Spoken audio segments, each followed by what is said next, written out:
السلام عليكم ورحمة الله وبركاته. الحمد لله رب العالمين. الصلاة والسلام على رسول الله. أما بعد. கண்ணியமிகு குர்ஆன் வணங்கப்பட்டவர்களே, இன்றைய காலத்தில் உலகில் வாழும் மக்களை அதிகம் இருக்கும் கருவியாக இருப்பது நகைச்சுவைதான்.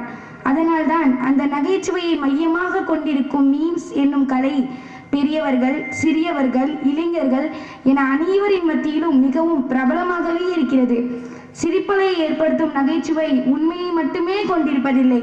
சிறிது கற்பனை, சிறிது பொய் கலந்ததுதான் நகைச்சுவை. ஆனாலும் மக்களை மகிழ்விக்கும் நோக்கில் ஊடகங்கள், டிவி நிகழ்ச்சிகள், இலக்கிய நூல்கள் என அனைத்தும் நகைச்சுவைக்கு முக்கிய பங்கு கொடுக்கின்றன. ஆனால் நகைச்சுவைக்கு சிறிதும் முக்கியத்துவம் கொடுக்காமல் கற்பனை ஏதுமின்றி உண்மையை மட்டுமே முழுமையாக கூறி இன்றளவு மக்களை தன்பால் அதிகளவு ஈர்த்து உலகில் எழுதப்பட்ட எல்லா நூல்களுக்கும் மகுடமாக திகழ்வது திருக்குர்ஆன் மட்டும்தான். அப்படிப்பட்ட குர்ஆனின் சொந்தக்காரர்களான முஸ்லிம்களாகிய நாம் வேண்டுமானால் அதன் மகத்துவம் புரியாமல், அதை வாசிக்காமல், அது சொல்ல வரும் செய்திகளை புரிவதில் பொடுபோக்காக இருக்கலாம். ஆனால் இறை மறுப்பாளர்கள் அதிகமானோரை தன் வசனங்களின் மூலம் வசீகரம் செய்து சிலரை இஸ்லாத்தையும் தழுவ செய்திருக்கிறது இந்த குர்ஆன்.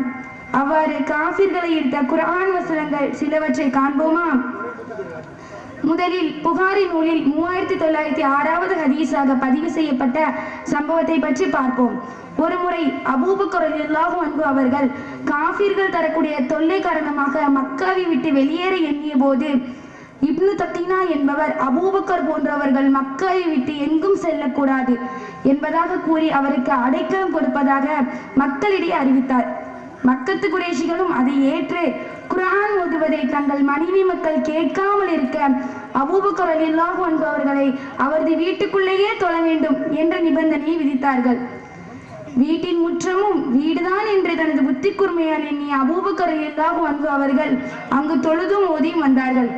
முற்றம் என்பதால் அவர் ஓதலின் சத்தம் வெளியே அனைவரின் காதையும் அடைந்தது. அந்த குர்ஆன் வசனங்களை கேட்ட இணை வைப்பாளர்களின் மனைவி மக்கள் தங்களை கட்டுப்படுத்த முடியாமல் அழுதனர். அவர்களில் சிலர் இஸ்லாத்தையும் தழுவினர்.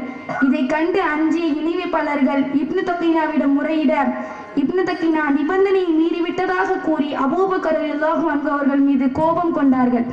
குர்ஆன் ஓதுவதை நிறுத்தாவிட்டால் தான் வழங்கிய அடைக்கலத்தை திரும்ப பெறுவதாகவும் கூறினார்கள்.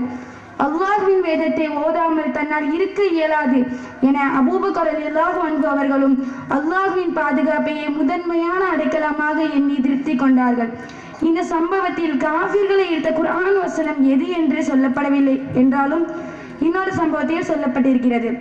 ஒருமுறை ஜாஃபர் பின் அபி தாலிப் ரலியல்லாஹு அன்ஹு அவர்கள் தலைமையில் நபித்தோழர்கள் அபிசீனியாவுக்கு ஹிஜ்ரத் செய்தார்கள்.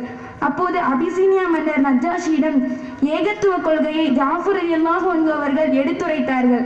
ஜாஃபர் ரலியல்லாஹு அன்ஹு அவர்களின் உரை நஜ்ஜாஷி மன்னரிடம் ஒரு தாக்கத்தை ஏற்படுத்தியதால் அவர் முஹம்மது ஸல்லல்லாஹு அலைஹி வஸல்லம் அவர்கள் கொண்டு வந்த வேதத்திலிருந்து சில வசனங்களை ஓதி காட்டுமாறு கேட்டுக்கொண்டார். ஜாஃபர் ரலியல்லாஹு அன்ஹு அவர்கள் நஜ்ஜாஷி மன்னரும் அவரது அவையில் உள்ளவர்களும் கிறிஸ்தவர் என்பதால் சபைக்கு பொருந்தும் வகையில்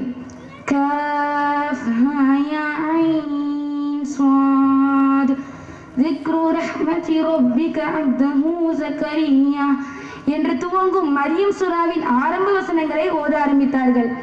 அல் குர்ஆன் அத்தியாயம் 5 வசனம் 83. இத்தூதருக்கு அருளப்பட்டதை அவர்கள் செவியேறும் போது உண்மையை அறிந்து கொண்டதால் அவர்களின் கண்களில் கண்ணீர் வடிவதை நீர் காண்பீர் என அல்லாஹ் கூறுவது போல ஜாஃபர் ரலியல்லாஹு அன்ஹு அவர்கள் ஓத ஓத நஜ்ஜாஷி மன்னரின் கண்களில் கண்ணீர் வடிய ஆரம்பித்தது. அதன் காரணமாக அவர் தாடி முழுமையாக நனைந்தது.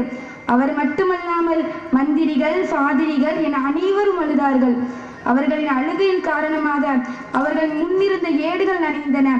முஹம்மது ஸல்லல்லாஹு அலைஹி வஸல்லம் அவர்கள் கொண்டு வந்த குர்ஆனும் ஈசா அலைஹி வஸல்லம் அவர்களின் இஞ்சிலும் ஒரே மாதத்தில் உதித்த ஜோதி என்று நஜ்ஜாஷி மன்னர் கூறியதை ஹதீஸ் கிதாபுகள் நமக்கு தெரிவிக்கின்றன. இன்னொரு சம்பவத்தில் ஜுபைர் இப்னு முத்தீம், அப்போது அவர் இஸ்லாத்தை ஏற்கவில்லை. அவர் பத்ர் போரில் சிறைப்பிடிக்கப்பட்ட தனது உறவினர்களை மீட்க முஹம்மது ஸல்லல்லாஹு அலைஹி வஸல்லம் அவர்களை சந்திக்க வந்தார். இதை பற்றி ஜுபைர் ரலியல்லாஹு அன்ஹு அவர்கள் கூறுவதாவது: நான் முஹம்மது ஸல்லல்லாஹு அலைஹி வஸல்லம் அவர்களை தொழுகையில் அத்தூர் என்னும் 52வது அத்தியாயத்தின் 35, 36, 37வது வசனங்களை ஓத கேட்டேன். அம் ஹுலிகு மின் கைரி ஷைஇன் அம் ஹுமுல் காலிகூன். அல்லது அவர்கள் எந்த பொருளின்றியும் தாமாகவே படைக்கப்பட்டனரா, அல்லது அவர்கள் எதையும் படைக்கிற சக்தியுடையவர்களா? அம் ஹலகுஸ் ஸமாவாதி வல் அர்த் பல் லா யூகினூன். அல்லது வானங்களையும் பூமியையும் அவர்கள் படைத்தார்களா?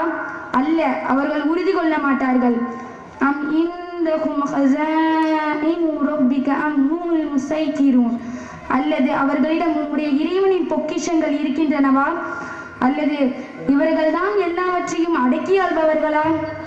இந்த வசனங்களை கேட்டவுடன் எனது இதயம் சிறகடித்து பறப்பது போல உணர்ந்தேன். இதுதான் இறை நம்பிக்கை எனது இதயத்தில் இடம் பிடித்த முதல் சந்தர்ப்பம் என்று கூறினார். இந்த ஜுபைர் ரலியல்லாஹு அன்ஹு அவர்கள் ஹுதைபியா உடன்படிக்கைக்கு பின் இஸ்லாத்தையும் தழுவினார். இதேபோல் உமர் ரலியல்லாஹு அன்ஹு அவர்கள் இஸ்லாத்தை ஏற்கும் முன் கஅபாவை நபி ஸல்லல்லாஹு அலைஹி வஸல்லம் அவர்கள் ஓதிக்கொண்டிருந்ததை கேட்டார். நபி ஸல்லல்லாஹு அலைஹி வஸல்லம் அவர்கள் ஹாக்கா சூராவை ஓதிய போது உமர் ரலியல்லாஹு அன்ஹு அவர்கள் இது கவிதையாக இருக்குமோ என்று எண்ணினார்கள். அப்போது நபி ஸல்லல்லாஹு அலைஹி வஸல்லம் அவர்கள் வமா ஹுவ பிகௌலி ஷாயிர் கலீலம் மா துமினூன். இது ஒரு கவிஞனின் சொல்லென்று, எனினும் நீங்கள் சொற்பமாகவே இதை நினைத்து நல்லறிவு பெறுகிறீர்கள் என்று ஓதினார்கள். நாம் மனதில் எண்ணியது இவருக்கு எப்படி தெரிந்தது என்று ஆச்சரியப்பட்டு உமர் ரலியல்லாஹு அன்ஹு அவர்கள் ஒருவேளை இது சூனியமாக இருக்குமோ என்று எண்ணினார்கள். நபி ஸல்லல்லாஹு அலைஹி வஸல்லம் அவர்கள் வலா பிகௌலி காஹின் கலீலம் மா ததக்கரூன். இது ஒரு சூனியக்காரனின் சொல்லும் என்று, எனினும் நீங்கள் சொற்பமாகவே இதை நினைத்து நல்லறிவு பெறுகிறீர்கள் என்று ஓதினார்கள். பின்னர் அவர் அப்படி என்றால் இது யாருடைய வார்த்தை என்று எண்ணிய போது நபி ஸல்லல்லாஹு அலைஹி வஸல்லம் அவர்கள் தன்சீலும் மிர் ரப்பில் ஆலமீன், அகிலத்தாருக்கெல்லாம் இறைவனிடமிருந்து இது இறக்கி அருளப்பட்டதாகும் என்று ஓதினார்கள். இதை கேட்டவுடன் உமர் ரலியல்லாஹு அன்ஹு அவர்களின் உள்ளத்தில் மிகப்பெரிய மாற்றம் ஏற்பட்டது.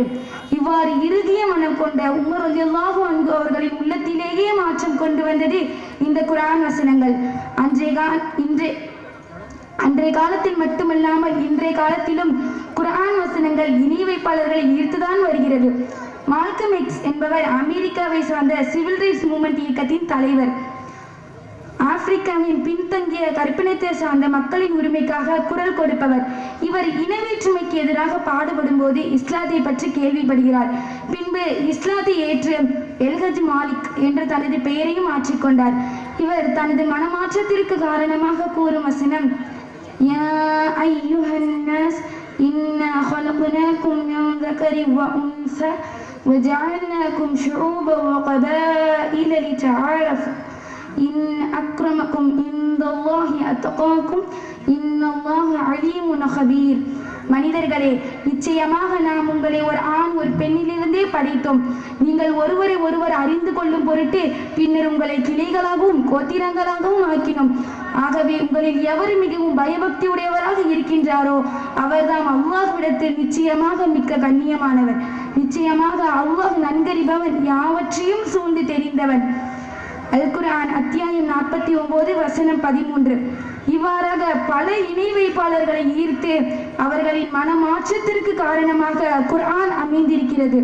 அத்தகைய குர்ஆன் முஸ்லிம்களாகிய நம்மிடத்தில் என்ன மாற்றத்தை கொண்டு வந்தது என்பதை சிந்தித்து பாருங்கள்.